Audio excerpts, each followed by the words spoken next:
Okay. Takbo natin sa SCTX dahil may enforcer. Baka mabaril tayo guys. Lalay lang muna tayo. Chill ride lang. Chill ride lang muna guys. Tayo tayo. Saan kaya i-exit to si sir? Abutin na ata ako ng ulan nito ah. Sir, ma-exit ka na please. Ayun na pa ako ano eh. Ayun na pa ako di mapagpatakbo ng maayos eh. Kailangan marunong tayong sumunod sa batas guys. Kasi baka first offense na ako ng overspeeding eh.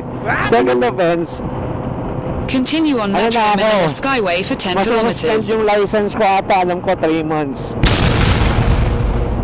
Magkakasakit ako nun pag hindi ako nakapagmotor sa loob ng 3 buwan. Sir, umexit ka na po. Pag mamalasan niya naman, may makakasabay pa akong ganito oh. Mamadali pa naman ako. Papunta ako ng Caloocan guys, magpapa-PMS ako kasi may ride tayo sa Lambron sa Wednesday. Monday na ngayon. Oh yes. Kanina medyo maganda yung panahon, pumunta na ako. Actually kakauwi ko lang galing ng Bataan kahapon. Papahinga sana ngayon, kaso inisip ko baka mas masama yung panahon bukas, kaya ngayon ako nag-decide na pumunta.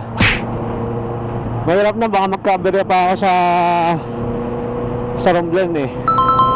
Kaya papacheck natin tong motor ko para safe yung biyahe natin sa Romblon. Sir, ang layo mo na sir, exit ka na po. Nakakantok pa naman pag ganito yung takbo ko. Let's go. Pero mabilis si sir ah. Hindi ka nag-overspeeding si sir. Huliin ko kaya. Magbabayaran kaya itong video kapag inuli ko itong police na to. Joke lang sir ah, joke lang po sa mga officers natin. Bibiro lang po tayo.